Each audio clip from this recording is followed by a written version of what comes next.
Bem-vindos ao canal Sejam Santos, onde vamos explorar a vida e as obras dos santos mais inspiradores da história da Igreja Católica. Nós vamos compartilhar suas histórias, seus ensinamentos e seus exemplos de virtudes, esperando que possam nos inspirar a viver de acordo com os ensinamentos de Cristo.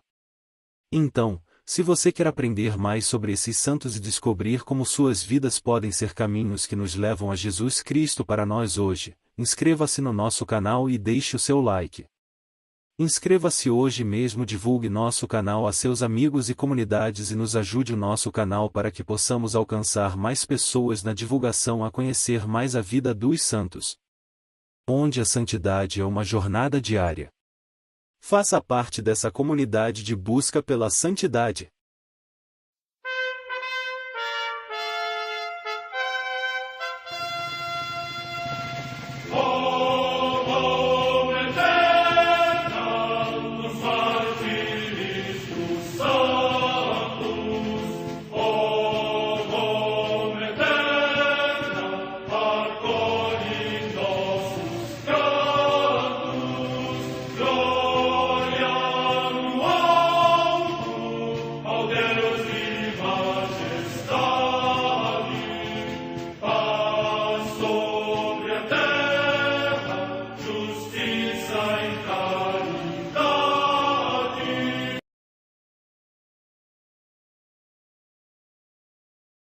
Ler a vida dos santos desperta em nós o desejo de seguir a Cristo.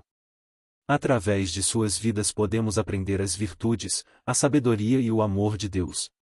Cada santo nos oferece um modelo de vida a ser imitado, como diz São Paulo na carta aos Hebreus, capítulo 12, versículo 1. Estamos rodeados por uma nuvem de testemunhas. A Igreja foi fundada por nosso Senhor Jesus Cristo não apenas como uma instituição, mas uma autêntica família. Os santos mártires, confessores, doutores, as virgens, os santos pastores e todos os demais santos são realmente nossos irmãos que nos precederam no caminho da fé e já estão no céu, para onde também iremos nós, pela graça de Deus. Portanto, sede santos, assim como vosso Pai Celeste é santo. Mateus capítulo 5, versículo 48. Hoje, dia 28 de fevereiro, celebra a Igreja a vida desse grande santo, São Romano. São Romano. Nascido no ano 390, o monge romano era discípulo de um dos primeiros mosteiros do Ocidente, o de Ainay, próximo a Lyon, na França. No século IV, quando nascia a vida monástica no Ocidente, com o intuito de propiciar elementos para a perfeição espiritual assim como para a evolução do progresso, ele se tornou um dos primeiros monges franceses. Romano achava as regras do mosteiro muito brandas. Então, com apenas uma Bíblia, o que para ele era o indispensável para viver, sumiu por entre os montes desertos dos arredores da cidade. Ele só foi localizado por seu irmão Lupicino, depois de alguns anos. Romano tinha se tornado um monge completamente solitário e vivia naquelas montanhas que fazem a fronteira da França com a Suíça. Aceitou o irmão como seu aluno e seguidor, apesar de possuírem temperamentos opostos. A ele se juntaram muitos outros que desejavam ser eremitas. Por isso teve de fundar dois mosteiros masculinos, um em Condate e outro em Lancôme. Depois construiu um de clausura, feminino, em Beaume, no qual Romano colocou como abadesa sua irmã. Os três ficaram sob as mesmas e severas regras disciplinares, como Romano achava que seria correto para a vida das comunidades monásticas. Os dois irmãos dividiam em perfeita harmonia o governo das novas comunidades. Tinham temperamentos completamente opostos. Romano é tolerante e compreensivo e seu irmão, austero e intransigente na observância. Assim, depois de uma colheita excepcional, os monges começaram a relaxar as abstinências. Então Lupicino fez jogar no rio as provisões. 12 monges abandonaram o mosteiro. Romano foi atrás deles e implorou-lhes com lágrimas que voltassem. Também aqui triunfou a sua bondade. Consta nos registros da Igreja que, durante uma viagem de Romano ao túmulo de São Maurício, em Genebra, ele e um discípulo que o acompanhava, depois também venerado pela Igreja, chamado Pelade, tiveram de ficar hospedados numa choupana onde havia 2 leprosos. Romano os abraçou, solidarizou-se com eles, e na manhã seguinte, os 2 estavam curados. A tradição, que a Igreja mantém, nos narra que este foi apenas o começo de uma viagem cheia de prodígios e milagres. Depois, voltando dessa peregrinação, Romano viveu recluso, na cela de seu mosteiro e se reencontrou na ansiada solidão. Assim ele morreu, antes de seu irmão e irmã, aos 73 anos de idade, no dia 28 de fevereiro de 463.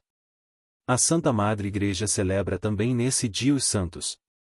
Comemoração dos santos presbíteros, diáconos e muitos outros, que, em Alexandria, no tempo do imperador Galieno, quando graçava um surto fortíssimo de peste, voluntariamente foram ao encontro da morte ao assistirem os que eram atingidos pela epidemia. Por isso a piedade dos fiéis se habituou a venerá-los como mártires morte no ano 262. No Monte Jura, na Gália Leonense, hoje na França, o sepultamento de São Romão, abade, que, seguindo os exemplos dos monges antigos, foi o primeiro a seguir vida eremítica neste ermo e se tornou depois o pai de muitos monges. Morte no ano 463.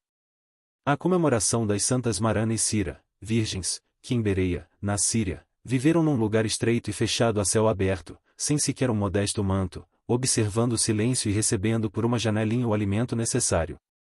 Morte no ano 1856. Em Unzen, no Japão, os beatos Paulo Shiburi Sakemon, Gaspar Kizamon e sua esposa Maria Mine, Gaspar Nagai Só e companheiros mártires.